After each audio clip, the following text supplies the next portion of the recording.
Good evening students. आपके board exam एकदम नज़दीक आ चुके हैं और आपको इस समय ज़रूरत है एक अच्छी तैयारी की, क्योंकि हर बच्चा चाहता है कि वो टॉपर्स बने। टॉपर्स बनना है तो आपको भी कुछ टिप्स फॉलो करने पड़ेंगे। मैं एक एक करके आपको टिप्स बता रहा हूँ, उसको आप ध्यान से समझिए। पहला टिप्स ये है कि आप अपने आप को सोशल मीडिया से एकदम दूर कर लें। सोशल मीडिया जैसे व्हाट्सएप है, इंस्टा है, फेसबुक है, इन सब चीज़ों से आप अपने आप को क्या करो, एकदम दूर कर लो, क्योंकि ये ऐसी चीज़ें हैं जो आपको पढ़ाई से अलग कर देती हैं। आपका ध्यान आप कंसंट्रेट करना चाहते हो पढ़ाई पे, वो पढ़ाई पे ना होकर रील्स या दूसरी चीज़ों पे चली जाती हैं, तो आपका मन पढ़ने में नहीं करता है। तो आपको सबसे पहले क्या करना पड़ेगा कि अपने आप को सोशल मीडिया से एकदम दूर करना है। मैं ये नहीं कहूँगा कि आप मोबाइल का यूज मत करो। आप अपनी पढ़ाई को, अपनी तैयारी को और अच्छा बनाने के लिए मोबाइल का यूज कर सकते हैं, लेकिन मोबाइल का यूज ईमानदारी से करना है। अपने आप को सोशल मीडिया से दूर रख के जो कंटेंट आपको नहीं समझ में आया उसका हेल्प लेने के लिए आप मोबाइल का यूज कर सकते हैं। अब हम बढ़ते हैं अपने कुछ टिप्स की तरफ। क्या क्या टिप्स हमको फॉलो करने चाहिए ताकि हमारा जो परसेंटेज है, अगर आपकी तैयारी अच्छी और आप 70 से 80% में प्री बोर्ड एग्ज़ाम में आपका आ रहा है, तो उस 80% को 90+ में भी कन्वर्ट कर सकते हैं। कन्वर्ट करने के लिए आपको कुछ टिप्स फॉलो करने पड़ेंगे। पहला हमारा टिप्स क्या है, बोर्ड टाइम टेबल के अनुसार मैनेज करें। पहले आप अपना बोर्ड का टाइम टेबल एक बार फिर से देखो और एक अलग प्रकार का स्ट्रेटजी बनाओ, एक अलग प्रकार की रणनीति बनाओ। इस समय आज 15 फरवरी हो चुका है, 22 फरवरी से आपका फर्स्ट पेपर है, तो आपका एक अलग प्रकार का रणनीति होना चाहिए। तो पहले टाइम टेबल को देखो कि जितने भी सब्जेक्ट हैं, सारे सब्जेक्ट में मुझे कितने कितने दिन का गैप मिल रहा है।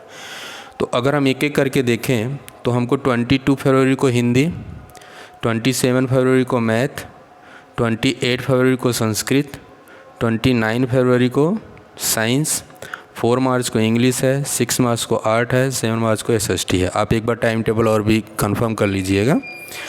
अब 22 फरवरी को हिंदी है। हिंदी को हल्के में मत लीजिए।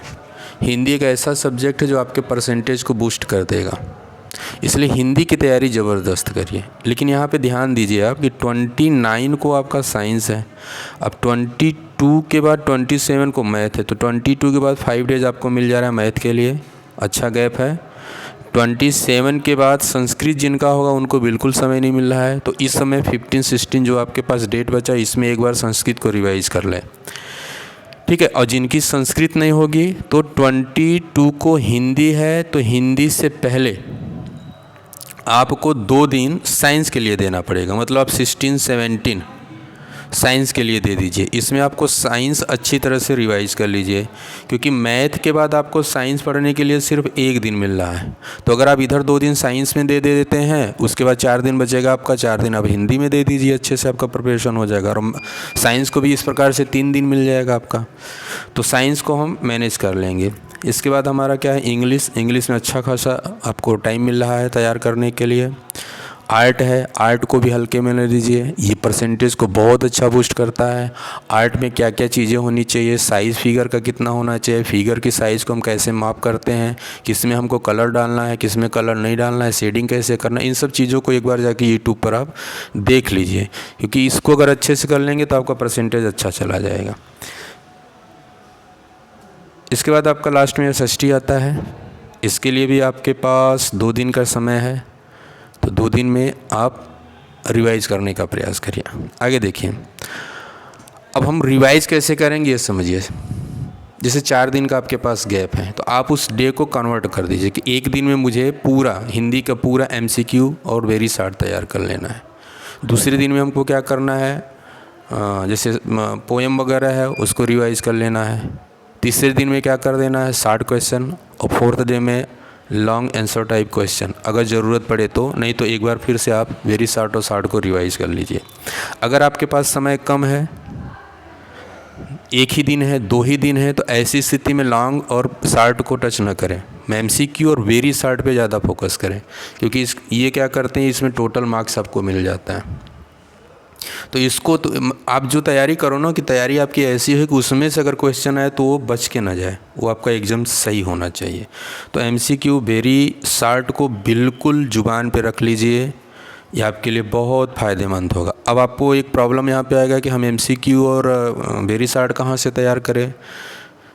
टीचर भी नोट्स बनवाता होगा तो एमसीक्यू वेरी शार्ट बहुत ज़्यादा नहीं देता होगा, तो इसके लिए आप क्वेश्चन बैंक का यूज़ करिए। बहुत सारे क्वेश्चन बैंक मार्केट में है, विद्या है आपका और इसके बाद अवतार है, ये सब क्वेश्चन बैंक है। तो उस क्वेश्चन बैंक में हर चैप्टर का शार्ट वेरी शार्ट एमसीक्यू दिया है, तो आप उसको क्वेश्चन, अभी देखो नोट्स या बुक्स उठा के पढ़ने का समय नहीं है, तो आप short very short question bank से एकदम अच्छे से सभी सब्जेक्ट का तैयार कर लें।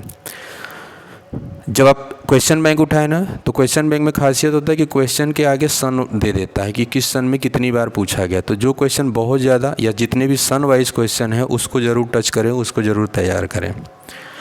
एक और चीज़ आपको करना पड़ेगा, आप जितना याद करो उसको लिखने का प्रयास करो, क्वेश्चन पेपर सॉल्व करो, क्वेश्चन पेपर में टाइम मैनेज करके सॉल्व करो कि हमारा क्वेश्चन पेपर हमको अगर 3 घंटे का पेपर है तो आप अभी उसको 2.5 घंटे में करने का प्रयास करिए, क्योंकि बोर्ड एग्ज़ाम में जब आप बैठोगे ना तो बहुत सारी फॉर्मेलिटीज़ भी वहाँ पूरी करनी पड़ती हैं, तो 10, 15, 20 मिनट का समय लेता है।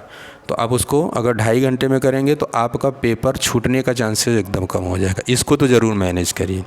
अगला है बोर्ड आंसर शीट में साफ साफ लिखें। अब यहाँ पे देखो मैंने इंग्लिश का एक डाला हुआ है, अब देखिए कोई भी सब्जेक्ट हो वो सेक्शन में डिवाइड होता है, तो सबसे पहले आप सेक्शन डालिए, सेक्शन के बाद उसका क्या डालिए, क्वेश्चन नंबर डालिए, और आपकी लिखावट नीट एंड क्लीन होनी चाहिए। स्केच पेन का प्रयोग करिए, बॉर्डरिंग करिए, अंडरलाइन करिए, जो इम्पोर्टेंट वर्ड है उसको अंडरलाइन करिए। देखिए यूपी बोर्ड की कॉपी जितनी अट्रैक्टिव होती है उतना अच्छा मार्क्स आता है, तो आप अपना पूरा कोशिश करिए कि हम यूपी बोर्ड की कॉपी को कैसे अट्रैक्ट करें। कॉपी में लिखने के बाद अगर कोई चीज़ गलत हो जा रहा है तो उसको काटने का एक तरीका होता है, एक पतली लाइन से उसको काट दीजिए, ठीक है। आपकी कॉपी नीट और क्लीन होनी चाहिए। और लास्ट में मैं आपको बताना चाहूँगा कि कोई भी क्वेश्चन आपको छोड़ना नहीं है। पहले तो जितने क्वेश्चन आपको आते हैं सब अच्छे से कर डालिए, अगर कोई क्वेश्चन नहीं आता है तो दिमाग पे प्रेशर डालिए, उसके बारे में सोचिए और बना के उसका आंसर ज़रूर लिखिए। इसको तो माइंड में रख लीजिए कि आंसर बना के आपको ज़रूर लिखना है। तो फ्रेंड्स ये मैंने आपको टिप्स दिए हैं, इस टिप्स को फॉलो करिए। यकीन मानिए आपके 10% तो वैसे ही बढ़ जाने वाले हैं अगर आपने इस टिप्स को फॉलो किया तो। अब अगली जो मैं आपको टिप्स दूँगा, अगले जो मेरा वीडियो आएगा उसमें मैं आपको बताऊंगा कि कैसे हम हिंदी की कॉपी लिखें, कैसे इंग्लिश की कॉपी लिखें, कैसे मैथ की। तो इसके लिए मैं फटाफट आपको वीडियो बना के सेंड करूंगा, आप उसको फॉलो करिए। आई होप आप फॉलो करेंगे और आपका नंबर अच्छा आएगा। Good night.